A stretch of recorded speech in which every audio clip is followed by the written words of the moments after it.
All right, brand new tool. This is a little balance thing I bought for the GoPro, but it has an attachment so that it works with the Samsung S6 too, and that's what I'm using right now so I can see myself as I'm recording. New toys to play with as we put just down the road together for you. Now what we're going to do today is we're at Lake Mayer. We're going to ride across the street here where Chatham Emergency Management is conducting a exercise today. This is the distribution of things you'd need in an emergency situation. Now they got all the equipment out, all the people out, and all the media out today as we head towards hurricane season. Are you ready? Today is our PODS exercise, our point of distribution exercise. It's a part of HUREX 2015, which is a state-run exercise through GMA. They helped us yesterday with the rock exercise where we used a big map and we kind of got to see where all of the important commodities and resources were going to be throughout the state. But this is a chance for us to actually open up a point of distribution, allow the public to come through and get those important commodities like they would if there was a major disaster. Biggest difference being the volume you're going through here today. It's hard to generate a whole bunch of people to come out. Absolutely. We were hoping for 1,000, but we've had a steady flow of people, which makes us feel really good. It makes us know that our message is getting out about preparedness and getting people thinking about hurricane season, because it's going to be here June 1st and it'll be here before you know it. We're hoping for a quiet season. We hope that people have their kits together. We hope that people have their family communications plan. And if they don't, maybe hearing about this exercise will trigger that in their mind that they need to start thinking about it and getting ready. The Operation Thursday was a part of statewide preparations for hurricane season.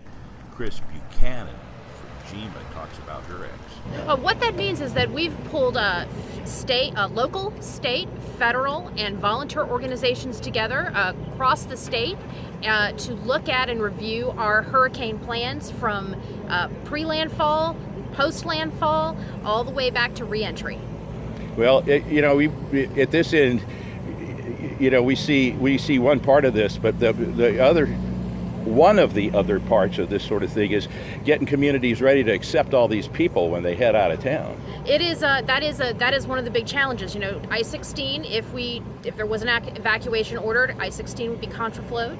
And what we want to encourage folks to realize is that when you leave and when you evacuate, you need a place that you've planned to go to. It can't be that your plan is to get on the road and hope that you find something. You need a plan. Hope is not a plan. You need a destination in mind. So the contraflow would actually end in Dublin. And there's not a lot of resources in Dublin to support those vehicles. So we'd encourage people, keep driving and drive to someone, whether it's your Aunt Betty in Toccoa or it is a hotel that you've made a reservation for. Make sure that part of your plan is the destination. Yeah, we say that people kind of have amnesia when it comes to hurricanes and evacuation. That's probably one of the biggest things that I hear as the public information officer, being out and talking to folks about being prepared. They say, oh, well, we left during Floyd and, we sat in traffic for 8 hours going to Atlanta. We're not going to do that again. And I'm thinking, well, thank God nothing happened. You were out of town, you were safe. Granted, it took you a little while, and thank God the storm didn't come, that you did have a home to go back to. That's the biggest thing that we just really want to push, is that, it only takes one storm. It didn't happen that time, but it doesn't mean it's not going to happen again. And we've been really lucky for a long time. I just hope that our luck doesn't run out.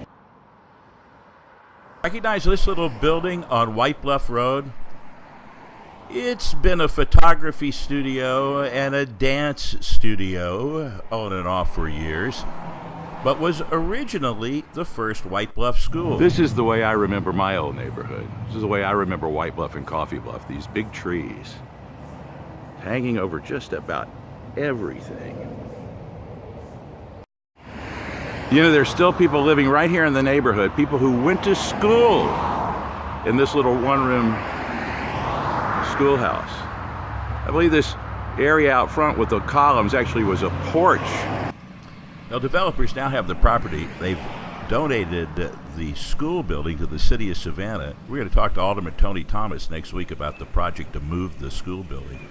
A little geographic trivia for you here. Recognize the road. We're still on Southside Savannah. and it's getting easier and easier to identify the spot all the time. Matter of fact, you can read the sign in just a moment or two. It's historic Nicholson Borough Baptist Church off Old Coffee Bluff Road.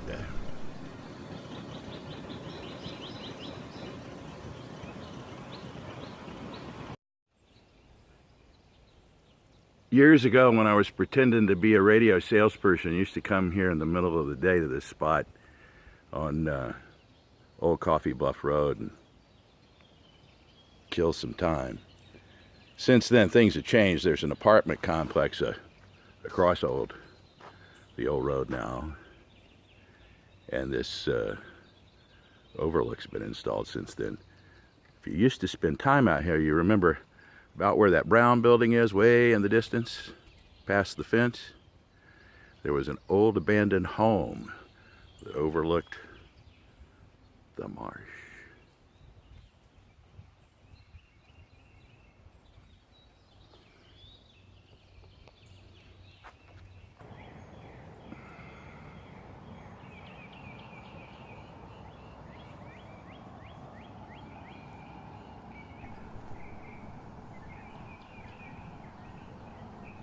Literally, the subdivision surrounds the Zion Baptist Church.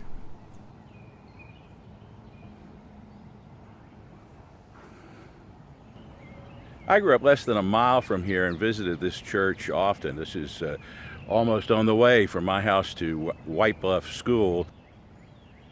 This graveyard, though, is well within bicycle range of my home, well, ever since I had a bicycle.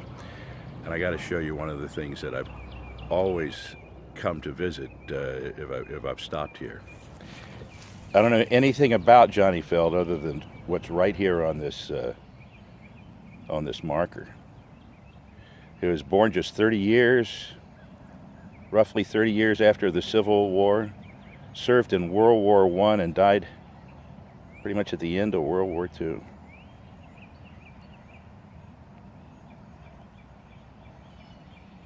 Just down the road, I'm Lyndy Brannen, and next week we'll have more from White Bluff Road and the Coffee Bluff neighborhoods, maybe even talk to some folks who attended at the old White Bluff School, and talk to Alderman Tony Thomas about the project to move that school.